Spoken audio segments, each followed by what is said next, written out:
the Opperman Report. Join digital forensic investigator and PI Ed Opperman for an in-depth discussion of conspiracy theories, strategy of New World Order resistance, high-profile court cases in the news, and interviews with expert guests and authors on these topics and more. It's the Opperman Report. And now, here is investigator Ed Opperman.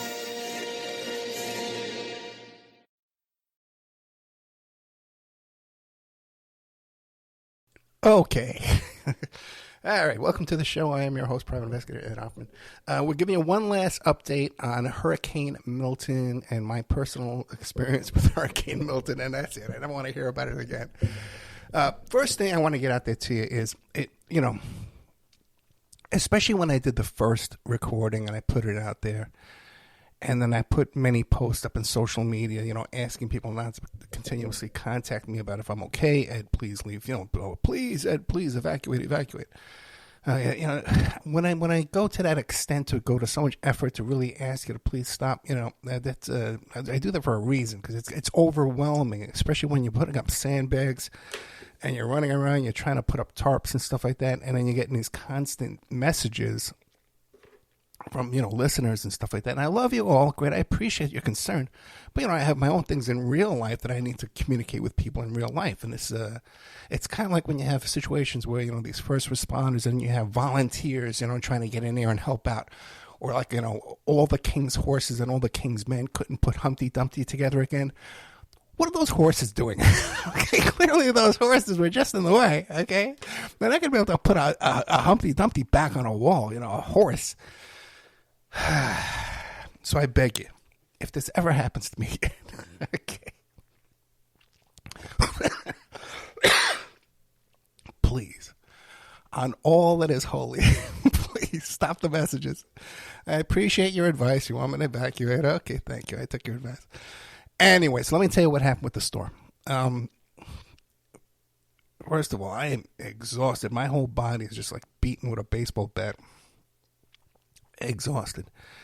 I got up early yesterday morning to get the final preparation, the final supplies, and the final tarp I needed, and the final sandbags and stuff like that. Get all this stuff in place.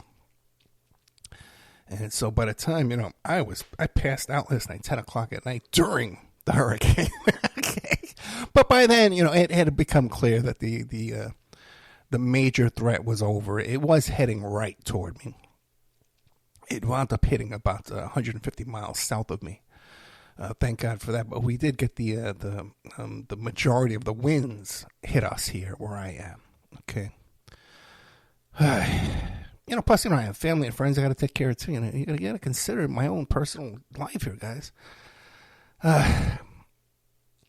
So the plan was, when I moved into this place, I have an enclosed, screened porch.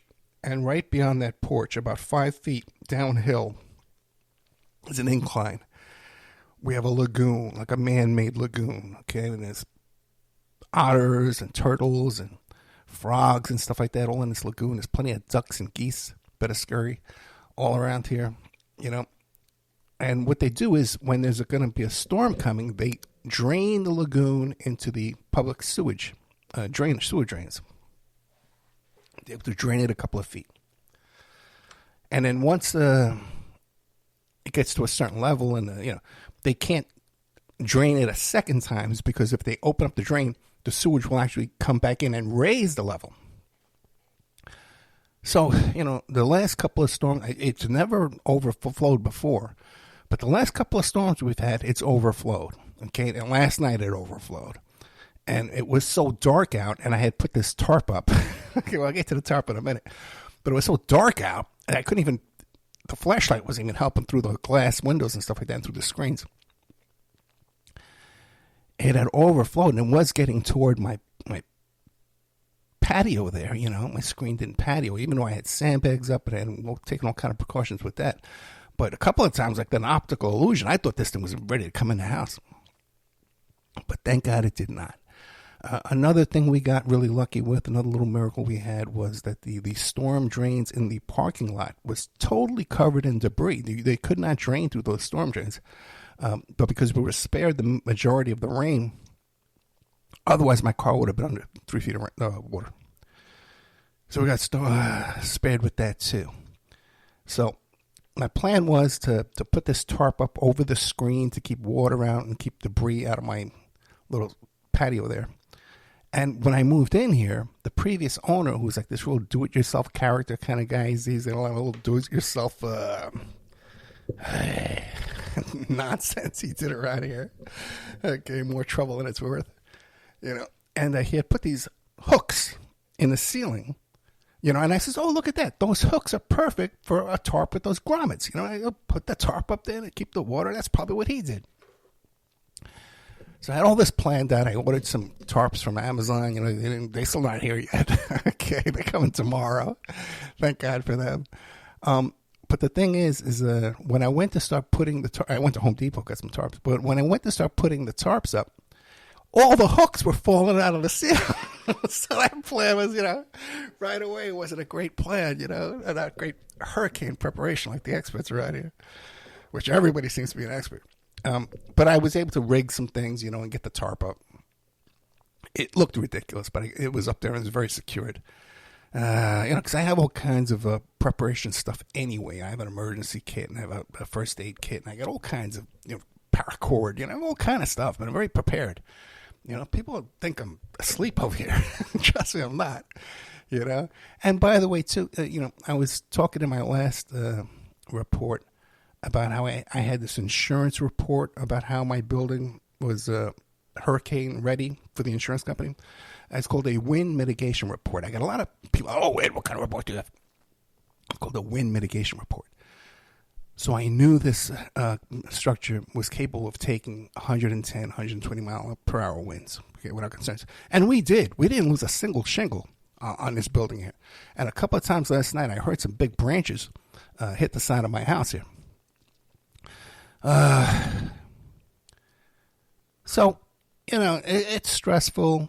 It's scary, especially with the news media, and they're telling you all this stuff is going to happen. Well, how many people sent me that video of that weatherman crying, begging me, Ed, please evacuate.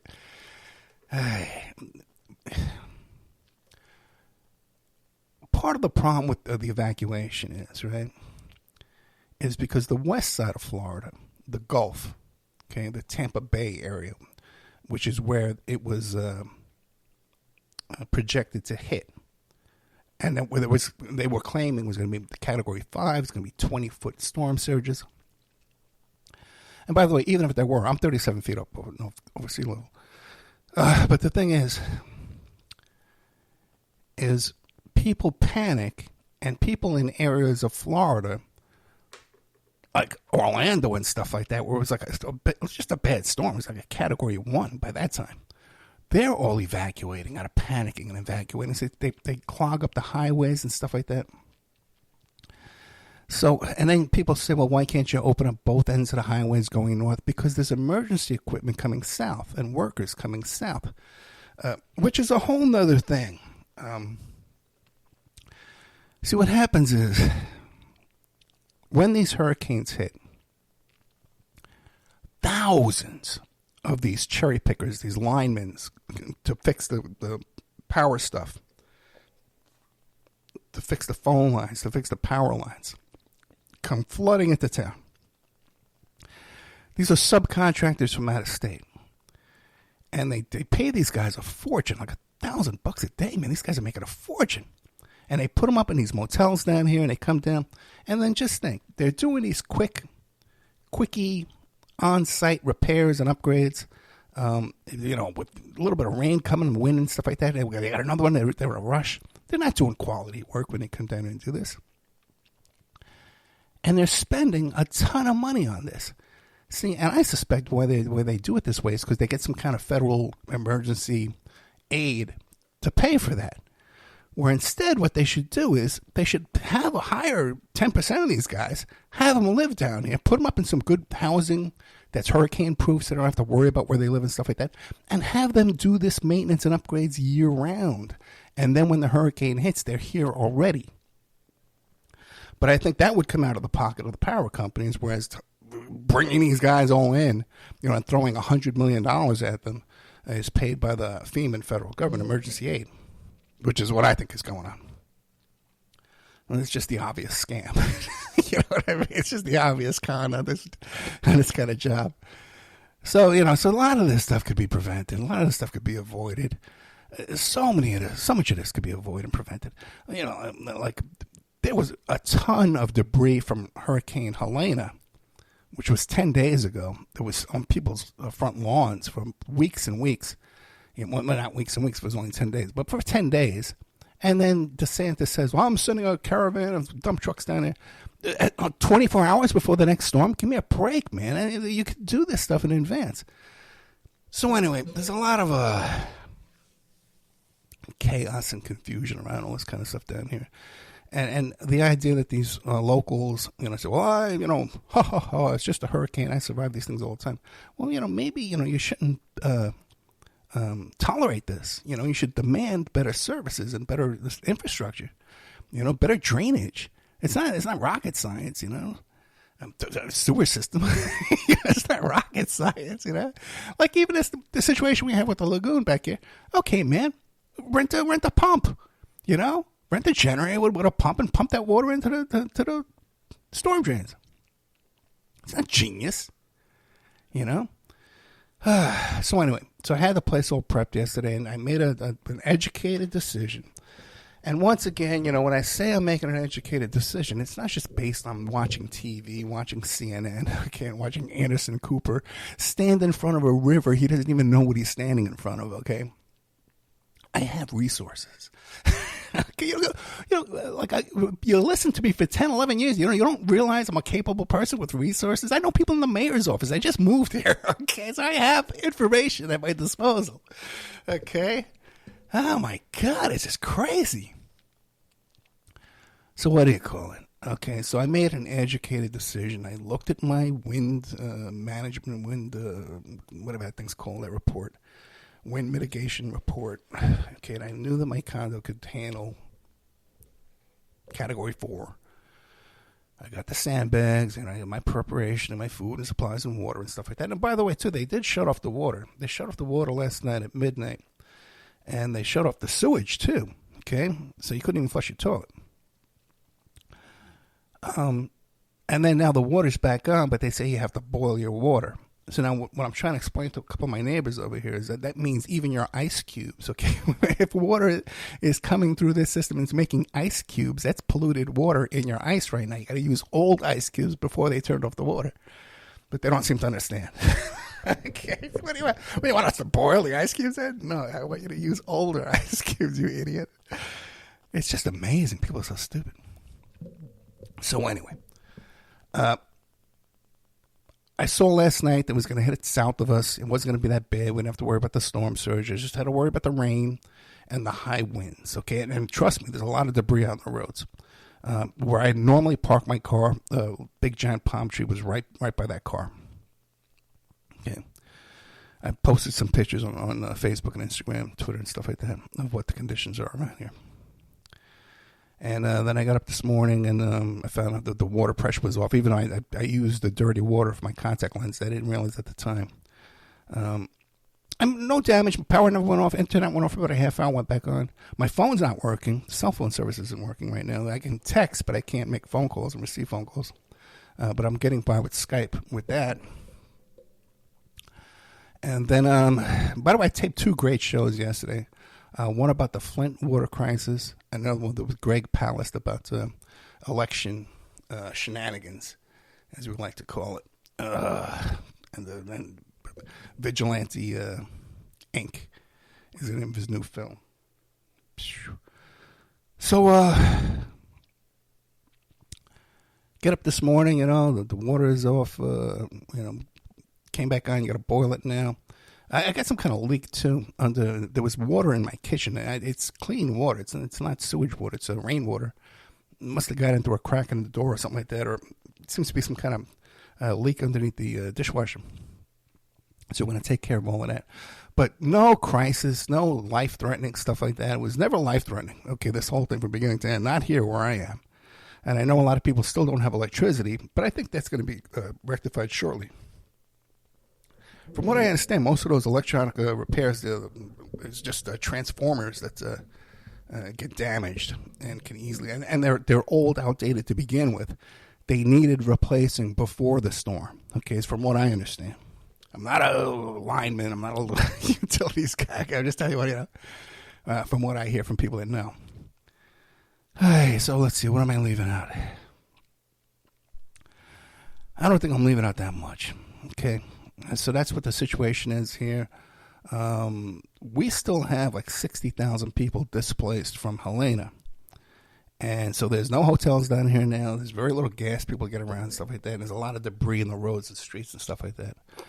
But it definitely dodged a bullet. It wasn't as bad as all the predictions were. And so just keep in mind, too, that people that are local and familiar with things have a better understanding of when to evacuate and when not to evacuate than people living in other countries. They don't even understand what hurricane season is. God. So there's all that. Now, I will be able to broadcast a live show tomorrow night. I'm going to do part 3 of 11 Years a Slave. Just going over my previous shows. That's been a very popular series. People had no idea all the stuff I've been involved with over the last 11 years. Telling little stories, behind-the-scenes stuff. I got some notes on that. Plus, I'll be talking about some hurricane stuff. Some P. Diddy stuff. P. Diddy today is 2 o'clock. He had a second bite at the apple, a second bail hearing, which is outrageous and unusual. You got one bail hearing, and then he appealed it the next day, which is unusual. And then now, less than 10, 15 days later, he's got another bail hearing. You can only have a second bail hearing if you can demonstrate a change in circumstances. I can't imagine what his change of circumstances are in such a short time when he's got this huge multi-million-dollar legal team. So we'll see what that is when that comes out. We'll discuss that. I taped another show about Kurt Cobain and the investigation into the death of Kurt Cobain. So people, and it's in Patreon right now. I got a lot of exclusive information in there. And plus, we're going to be putting up a PDF document and some tapes, too, along with it. You know what? I should add that to Patreon right now. I should. But I'm just still so exhausted from all this. So hopefully tomorrow I'll have a lot of energy for you. And we'll get into all this stuff. And a little more hurricane talk. And we'll go over the 11 years stuff. And whatever else. And I forgot again, I should have had some music prepared, but I do not. I'll play the same song I played yesterday. Not that I'm getting lazy or anything like that. Okay, never, God forbid, that I would get a little lazy after 11 years of abuse. No, not Ed Hoffman. Oh, my God. All right, guys. Listen, thank you once again for your concern. Trust me, I love you, too. I know you love me. I love you, too. I do. Okay? All I'm saying is when people are busy in a crisis, it's not the best time to be reaching out to them with advice and concerns. Okay? You know what I mean? When I got one arm trying to put a tarp up and I got to check my messages.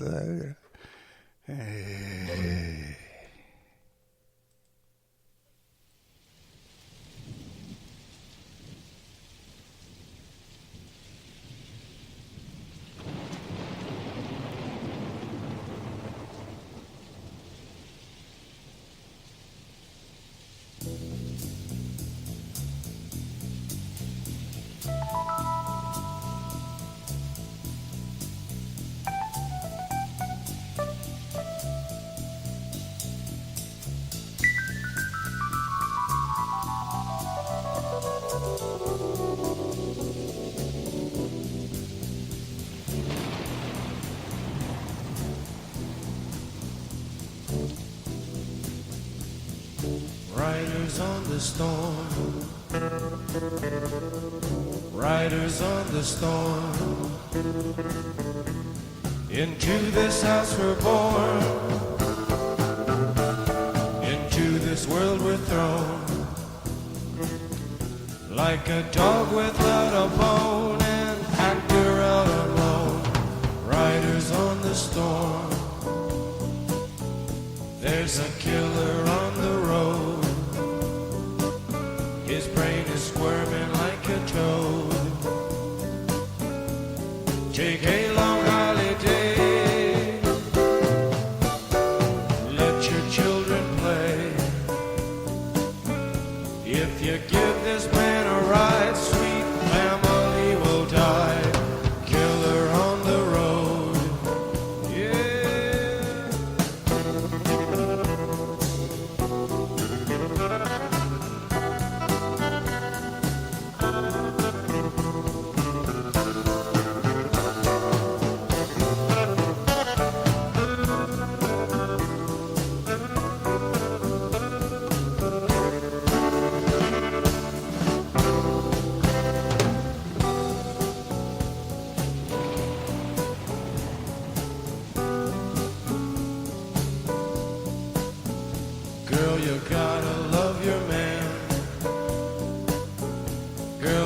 gotta love your man.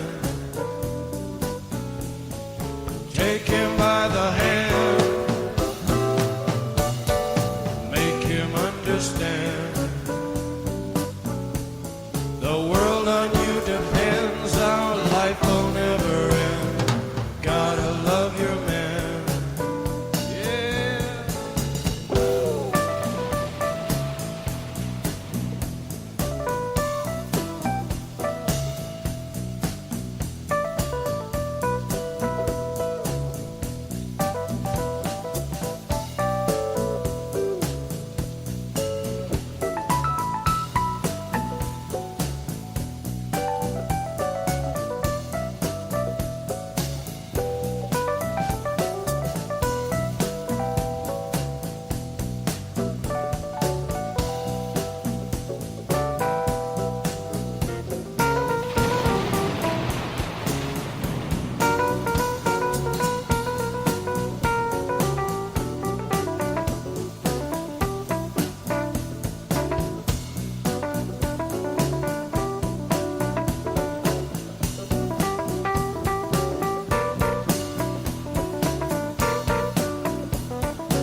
Riders on the storm,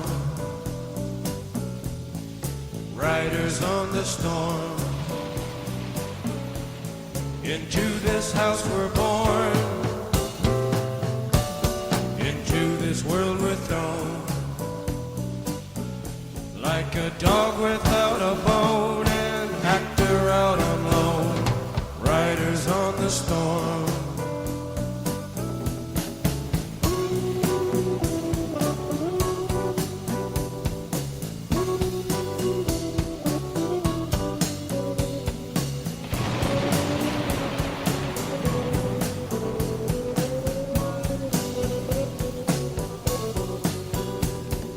Riders on the storm, riders on the storm, riders on the storm, riders on the storm.